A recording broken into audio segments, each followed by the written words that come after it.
नहमदुहु व नुसल्ली अला रसूलिहिल करीम।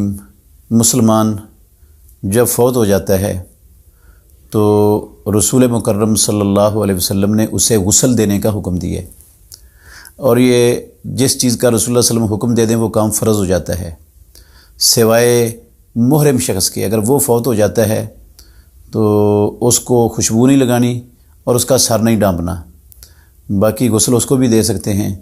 आपने उसको कहा था एक सलू हो बेमा इन वसिदरिन, इसको गुस्ल दे दो पानी के साथ और बेरी के पत्तों के साथ। एक सलू हो ये अमर है, और अमर फ़र्ज़ियत और वजूब के लिए होता है, तो गुस्ल देना फ़र्ज़ और वाजिब है।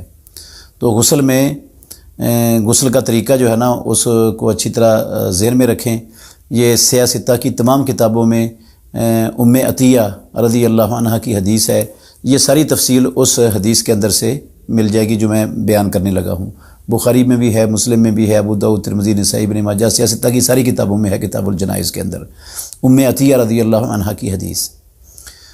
तो सबसे पहले मैयत को तख्ते पर जिसके ऊपर लटाकर उसको गुस्ल देना है उस पर लटा दें, उसके कपड़े उतार दें, लेकिन उसके सतर पर कोई कपड़े का टुकड़ा डाल दें, उसका सतर नहीं खोलना, कपड़े उतारने हैं, सतर नंगा नहीं करना उसका। उसके बाद अपने हाथों पर अगर कोई कपड़ा चढ़ा लें, जिस कपड़े के साथ आप उसके जिस्म को मलें तो ज़्यादा बेहतर है, और अगर कपड़ा मुयस्सर ना हो तो बगैर कपड़ा चढ़ाए के भी उसके जिस्म को मला जा सकता है। तो सबसे पहले उसका इस्तिंजा करवा दें मैयत का, उस कपड़े के नीचे से ही। इस्तिंजा अच्छी तरह करवाने के बाद जो है ना उसका वज़ू करवाना है। जिस तरह नमाज का वज़ू किया जाता है ऐसे ही उसका वज़ू करवाना है।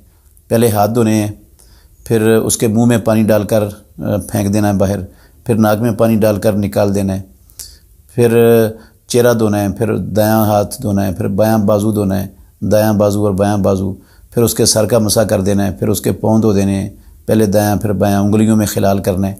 ये मुकम्मल वज़ू करवाना है जिस तरह वज़ू किया जाता है नमाज के लिए। उसके बाद उसके जिस्म पर पानी बहा देना है, और ये पानी जो मैयत के गुस्ल के लिए इस्तेमाल करना है, बेहतर है उसको बेरी के पत्तों से उबाल लिया जाए, बेरी के पत्ते डालकर उसमें। और साबुन भी लगा सकते हैं, शैम्पू वगैरह भी लगा सकते हैं मैयत को। तो गुस्ल को देते वक्त ताक मरतबा का लिहाज रखना है, 3 मरतबा या 5 मरतबा या 7 मरतबा। अगर 3 मरतबा मैयत का जिस्म अच्छी तरह साफ़ नहीं हो सका तो फिर 5 मरतबा कर लें, 5 मरतबा नहीं हो सका तो 7 मरतबा कर लें। ताक का ख्याल रखना है, रसूलुल्लाह सल्लल्लाहु अलैहि वसल्लम ने ताक का लिहाज रखने का हुक्म दिया है।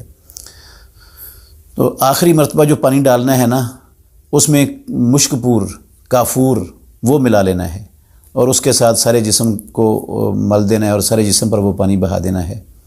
तो ये है मैयत को गुस्ल देने का तरीका जो अतिया। और ये जो है ना सबसे पहले मैयत की दाईं तरफ से ही आगाज़ करना है हर चीज़ में, वज़ू में भी, और मैयत के जिस्म पर पानी डालने भी पहले दाईं तरफ डालें, फिर बाईं तरफ डाल दें, पहले दाईं तरफ साबुन लगाकर मल दें, फिर बाईं तरफ मल दें। तो उसके बाद जब गुस्ल उसका मुकम्मल हो जाए, आखिरी मरतबा उससे धो दिया जाए काफूर वगैरह वाले पानी से जिस्म को, तो फिर उसके सर को कंघी करना दुरुस्त है। अगर लंबे बाल हैं तो 3 मीडियाँ बनाकर वो उसके पीछे डाल दी जाएं। बाज़ लोग मीडियाँ बनाकर एक पीछे डाल देते हैं, 2 सीने पर डाल देते हैं, ये चीज़ साबित नहीं है। बाज़ और भी कुछ उमूर उनका लिहाज रखते हैं।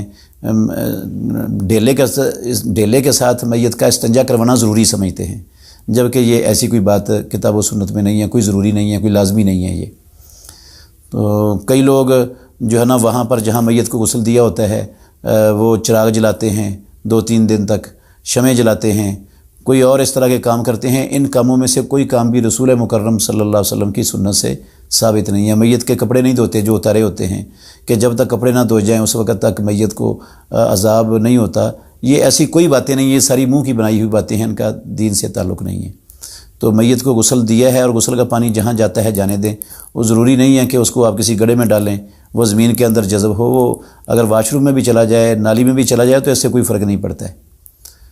तो ये गुस्ल देने के बाद फिर मैयत को जो है ना वो कफ़न के अंदर लपेट दें, 3 चादरों के अंदर। ये है तरीका गुस्ल देने का मैयत को।